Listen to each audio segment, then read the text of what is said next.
প্রস্রাবের ব্যাগ এসেছে, ওয়াশরুমে যাওয়ার আগেই হয়তোবা মনের অজান্তে একটু প্রস্রাব বের হয়ে গেছে, হাঁচি কাশিতে প্রস্রাব লিক হয়ে গেছে, বা দেখা গেছে যে প্রস্রাব ধরে রাখতে পারতেছেন না।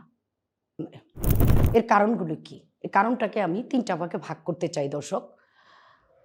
প্রসব পরবর্তী মহিলাদের যে কারণগুলোর জন্য হয় সেটা হলো একাধিক বাচ্চা প্রসব, বড় শিশুর জন্ম দেওয়া, দ্যাট মিনস বাচ্চার ওজন বেশি হওয়া, প্রসব ব্যথা অনেকক্ষণ থাকা এবং প্রসবের পর ওজন বেড়ে যাওয়া, লোয়ার অ্যাবডোমেন ঝুলে যাওয়া, এগুলা দায়ী।